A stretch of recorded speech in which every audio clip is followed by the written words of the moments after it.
Hi, I'm Scott Rickel. Welcome back to the Hegg Realtors Real Estate blog. Today talking just a little bit about the process of making an offer. A lot of thought and preparation goes into writing up a purchase agreement, and a lot of that focus is largely on selecting the price to offer to the seller.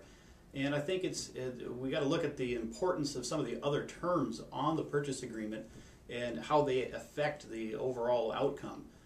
For example, closing date. You may want a very aggressive, fast closing date, and your seller may not be prepared to move very quickly.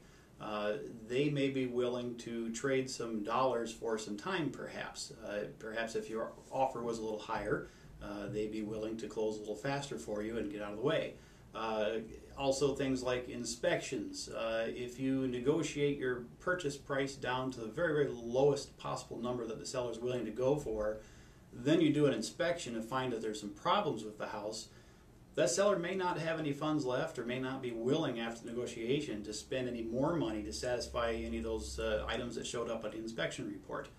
Other things that might come into play, personal property. If you start asking for things like washer and dryer or other appliances or any other items in the house that they weren't planning on leaving, again, that may affect the overall purchase price that they're willing to agree to. A big one is closing costs, and I think that one kind of bears a little focus on its own. A lot of the offers these days, buyers are asking the sellers to give them a certain percentage or a certain dollar amount of closing cost assistance. We'll give an example. You're looking at a $100,000 house, and your target purchase price, you'd like to buy it for $97,000, but you'd also like $3,000 worth of closing cost assistance. Well, your $97,000 purchase is really a $94,000 offer by the time it gets to the seller. The seller looks at everything as the bare net, what it's going to cost him to get out of there.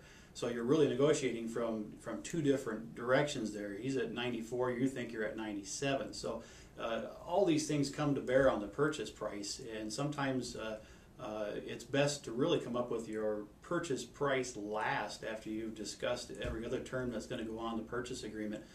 So many of these things affect the final outcome, and you're much more likely to get a fair price for the house if you take into consideration how the rest of these factors are going to affect your seller.